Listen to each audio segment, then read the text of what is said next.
మీరు లేవగానే ఒకసారి వినాయకుడి యొక్క ముఖాన్ని చూశారనుకోండి, ఇలా ఆయన ముఖాన్ని చూసినంత మాత్రం చేత మీకు లక్ష్మీ కటాక్షం కలుగుతుంది. ప్రతిరోజు వినాయకుడి ముఖం చూస్తే చాలు. ఎవరి ముఖం చూస్తే మీకు కలిసి వస్తుందో అది కాకపోతే సుముఖం ఇంకెవరిది సుముఖం అవుతుంది. ఇవాళ లేచి ఎవరి మొహం చూశానో అంటారు. కాబట్టి అలా చూడగలిగిన ముఖమేదో అది సుముఖం. కాబట్టి సుముఖ కాదు కాదు ఇంకో అర్థం. ఒక్క వినాయకుడికి ఒక గమ్మత్తైనటువంటి అనుబంధం ఒకటి ఉంది లోకంలో. అందుకే వినాయకుడి మీద పెద్దలు ఎప్పుడైనా ప్రార్థన చేస్తే ఈ శ్లోకం చెప్తూ ఉంటారు. శ్రీకాంతో మాతులో యస్య జననీ సర్వమంగళ జనక శంకరో దేవ తం వందే కుంజరాననం అని చెప్తారు. ఇది చాలా గమ్మత్తైన శ్లోకం నిజంగా. ఎందుకంటే ఎప్పుడైనా నమస్కారం చేస్తే ఆయన తల్లి సంబంధం చెప్తారు, తండ్రి సంబంధం చెప్తారు. ఒక్క వినాయకుడికి మాత్రం మేనమామ గారితో మొదలెడతారు. శ్రీకాంతో మాతులో యస్య, మాతులో అంటే మేనమామ, నీ మేనమామ శ్రీకాంతుడు. శ్రీకాంతుడు అంటే శ్రీ అంటే లక్ష్మీదేవి యొక్క భర్త, నీకు మేనమామ. కాబట్టి ఇప్పుడు వినాయకుడికి మేనమామ అంటే వినాయకుడి యొక్క తల్లి పార్వతి, పార్వతి యొక్క సోదరుడు విష్ణువు. ఎక్కడుంది అలాగా? అలా ఎక్కడైనా మీరు చూశారా? సోదరి సోదరుడు అంటే స ఉదర, ఒక కడుపు నుంచి పుడితే, ఒక్కసారి పుడితే వాళ్ళని సోదర సోదరి అంటారు. నారాయణ నారాయణి, వీళ్ళిద్దరూ పార్వతీదేవి విష్ణుమూర్తి అన్నా చెల్లెళ్ళుగా పుట్టినట్టు మీరు ఎక్కడన్నా చదివారా? మరి ఎలా చెప్తున్నారు ఈ శ్లోకం? మేనమామని పుట్టారు వాళ్ళిద్దరూ అన్నా చెల్లెళ్ళు. అసలు ఇంకా యథార్థం మాట్లాడితే స్త్రీ రూపంలో విష్ణు ఉంటే పార్వతీదేవి, పార్వతీదేవి పురుష రూపంలో ఉంటే విష్ణుమూర్తి. అందుకే ఇద్దరూ అలంకార ప్రియత్వం. కనుక ఇప్పుడు శ్రీకాంతో మాతులో యస్య, ఎప్పుడు పుట్టారు వాళ్ళిద్దరు? ఒక్కసారి. భాగవతంలో కృష్ణ పరమాత్మ ఇక్కడ వసుదేవుడికి జన్మించినప్పుడే అక్కడ యశోదానందులకు ఆవిడ యోగమాయగా జన్మించింది. ఆవిడేమో దేవకీ వసుదేవుల దగ్గరికి వచ్చింది, ఈయనేమో నంద యశోదల దగ్గరికి వెళ్ళాడు. అక్కడ పుట్టిన ఆవిడ ఇక్కడికి వచ్చింది, ఇక్కడ పుట్టిన ఆయన అక్కడికి వెళ్ళాడు.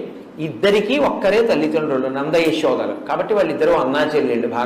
భాగవతంలో ఏమి తత్వంలో వాళ్ళిద్దరూ అన్నా చెల్లెళ్ళు. అందుకే మిగిలిన పేర్లు భార్యాభర్తృ సంబంధం చెప్తాయి. రుద్ర రుద్రాణి అంటే రుద్రుడు రుద్రాణి భార్యాభర్తలు, శివ శివాని భార్యాభర్తలు, భవ భవాని భార్యాభర్తలు, నారాయణ నారాయణి భార్యాభర్తలు గారు అన్నా చెల్లెళ్ళు. నారాయణ నారాయణి అన్నా చెల్లెళ్ళు అయితే ఇప్పుడు వైష్ణవము శైవం బంధుత్వం వచ్చింది.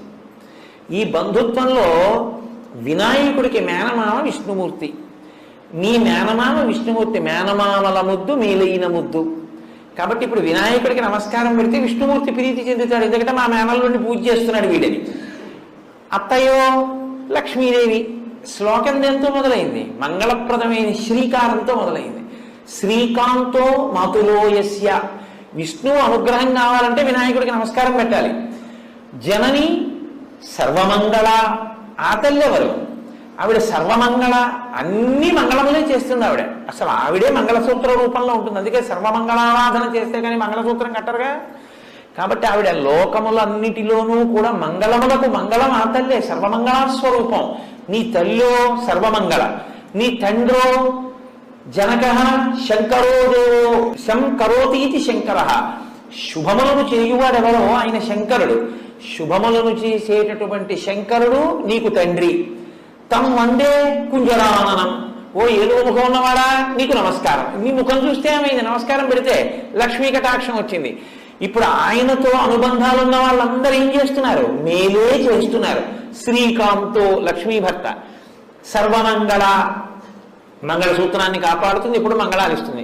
శంకరో, ఆయన ఎప్పుడు శంకరోతి, ఆయన శుభాలు చేస్తుంటాడు. నువ్వు అసలు చూస్తే శోభిస్తావు, పూజ్యరామన. కాబట్టి ఇప్పుడు సుముఖ, నీకన్నా మంచి ముఖం ఉన్నవాడెవరా? కాబట్టి సుముఖ. సుముఖ అంటే ఎప్పుడూ మాట్లాడకూడదు, అదే పనిగా మాట్లాడుతూ ఉండడం తప్పు. భూపసభాంతరాలమన పుష్కళ వాక్చతురత్వము ఆజివాహాపటు శక్తియున్ యశమునందనురక్తియు ప్రకృతి సిద్ధ గుణంబులు సజ్జనాళికిన్. ఆయన్ని మామూలుగా మీరు ఎప్పుడన్నా చూస్తే ఏంటండి ఆయన ఏంటంటే ఆయనకేం తెలుస్తుందండి అలా ఉన్నాడు అనుకుంటారు. ఆయన సభలోకి వచ్చి కూర్చున్నాడు అనుకోండి, శారద నాలుక మీద నర్తిస్తుంది. లోకంలో ప్రతి ప్రాణికి కూడా నోరు పైకుంటుంది, కళ్ళు పైకుంటాయి, కంటిని రెప్పలు మూస్తాయి, నోటిని పళ్ళని పెదవులు మూస్తాయి. కంటిని రెప్పలు మూసిన చూపులో రెప్పకి పాత్ర లేదు, నోటిని పెదవులు మూసిన పెదవులకి భాషలోనూ మాటలోనూ భాగం ఉంది. మీరు గమనించండి, రెప్ప చూడదు, పెదవి మాట్లాడుతుంది. కొన్ని మాటలు పెదవుల మీదే వస్తాయి. మా ఉందనుకోండి, పెదవులు కలపకుండా మా అనండి. కాబట్టి పెదవికి మాట యందు పాత్ర ఉంది.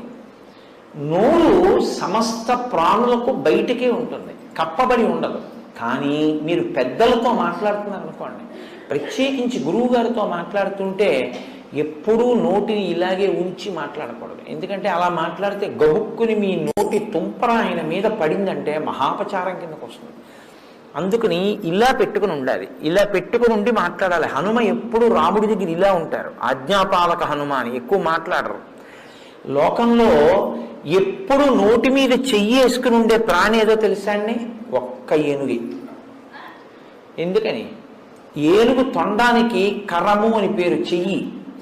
ఒక్క ఏనుగు నోరు మాత్రం పైకి కనపడదు, నోటి మీద చెయ్యి అడ్డుంటుంది, ఇలాగ తొండం అడ్డుంటుంది. అంటే నోటికి చెయ్యి అడ్డు పెట్టుకుని అత్యంత వినయంతో మాట్లాడవలసిన చోట మాట్లాడతాడు, ఎప్పుడూ నోటికి చెయ్యి అడ్డు పెట్టుకుని మౌనంగా ఉంటాడు. ఆయన కన్నా అంత గొప్ప ముఖంతో ఉండి, అంత విద్వాంసుడిగా, అంత మంచి ప్రవర్తన కలిగిన ముఖంతో ఉన్నవాడు లోకంలో ఇంకెవరున్నారు?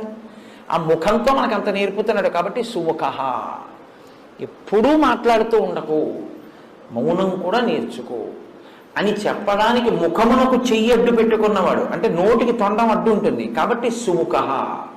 ఏకదంతశ్చ, సుముఖశ్చైకదంతశ్చ అని కలిసిపోతుంది శ్లోకంలో. ఏకదంత అంటే ఒక్క దంతమే ఉన్నవాడు.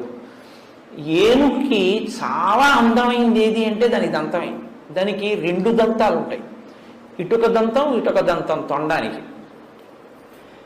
కానీ విఘ్నేశ్వరుడికి కుడి చేతి వైపు దంతం ఉండదు. ఎందుకు ఉండదు అంటే ఆయనే విరిచేశాడు. ఎందుకు విరిచేశారు అంటే మహాభారత రచన చేయవలసి వచ్చింది. వ్యాసుల వారు నేను వేగంగా శ్లోకాలు చెప్పేటప్పుడు వ్రాయగలిగినటువంటి సమర్థుడెవరు అని అడిగారు. విఘ్నేశ్వరుడు రాస్తాడన్నారు. మరి ఆయన నేను మధ్యలో ఆపను, నేను చెప్తుంటే రాసేయాలన్నారు. ప్రపంచంలో ఏ కలం పట్టుకున్నా ఎప్పుడో అప్పుడు ఏదో ఇబ్బంది వస్తుంది. అందుకని ఆయన అటువంటి కలం కావాలి అంటే లోకంలో ఇంకొకటి లేదు అని చెప్పి తన దంతాన్ని విరిచి ఆ దంతంతో మహాభారత రచన చేశారు. అంటే అత్యంత అందం ఏనుగుకి దంతమే. అందుకే ఏనుగు దంతాలు అంటారు. ఏనుగు దంతం అంత అందం ఏనుగుకి. తన శరీరానికి అంత అందం ఇచ్చేదాన్ని లోకోపకారం కొరకు త్యాగం చేశాడు ఆయన. మహాభారత రచన పంచమ వేదం కనుక ఇది లోకానికి అందితే కొన్ని కోట్ల మంది జీవితాలు తరిస్తాయి. దానికోసం నాకు ఒక దంతం లేక నేను వికారంగా ఉన్నా పర్వాలేదని ఒక దంతం విరిచేశాడు. ఎవరు సమాజ ప్రయోజనము కొరకు తనకి ఈశ్వరుడిచ్చినటువంటి విభూతిని నైవేద్యంగా పెట్టేస్తాడో వాడు చాలా గొప్ప వ్యక్తి. గొప్పతనం దానివల్ల వస్తుంది తప్ప కేవలం రెండు దంతాలు ఉంచుకుని అందం కాదు. ఒక దంతాన్ని విరిచి మహాభారత రచన చేసిన మహానుభావుడు కాబట్టి రెండు దంతాలు లేకుండా ఒక దంతమే ఉన్నా మహానుభావాలు ఇంత త్యాగం చేశావు అని ఏకదంతశ్చ, ఒక దంతం ఉండి మమ్మల్ని ఉద్ధరించిన వాడా, పంచమవేద రచన యందు సాయపడిన వాడా. లేదు. ఇంకో అర్థం ఏంటో తెలుసా అండి? గజముఖాసుర సంహారం చేసినప్పుడు ఎన్ని అస్త్రములను ప్రయోగించినా ఆయన మరణించలేదు. అప్పుడు తన దంతాన్ని విరిచి అభిమంత్రించి విడిచిపెట్టారు వినాయకుడు. దానికి పడిపోయాడు. కాబట్టి తన దంతంతో గజముఖాసురుణ్ణి వధించిన వాడు కనుక ఏకదంతశ్చ. సుముఖశ్చైకదంతశ్చ కపిలో. కపిలో అంటే ఎర్రటి వర్ణం ఉన్నవాడు అని బాహ్యార్థం. కేవలం ఎర్రటి వర్ణం ఉన్నవాడు అంటే బాగా ఎరుపు కాదు. ఎరుపు అంటే మీరు ఏదో రక్తం ఎలా ఉంటుందో మరీ ముద్ద కట్టినటువంటి ఒక ఎర్ర మందారం ఎలా ఉంటుందో అటువంటి ఎరుపు చెప్పకూడదు.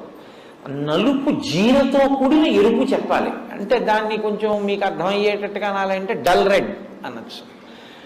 బాగా ప్రకాశవంతంగా ఉన్న ఎరుపు కాదు, తిలకం కుంకం అటువంటిది కాదు, కొంచెం తక్కువ స్థాయిలో ప్రకాశించేటటువంటి ఎరుపు. ఇప్పుడు ఈ ఎరుపు ఎక్కడది అని అడిగారు వినాయకుడికి. ఎందుకంటే ఎప్పుడు ఆయన్ని చెప్పినా ఆయన తెల్లగా ఉన్నాడని చెప్తాం. శుక్లాంబరధరం విష్ణుం శశివర్ణం చతుర్భుజం అని, చంద్రుళ్ళ తెల్లగా ఉంటాడు అని.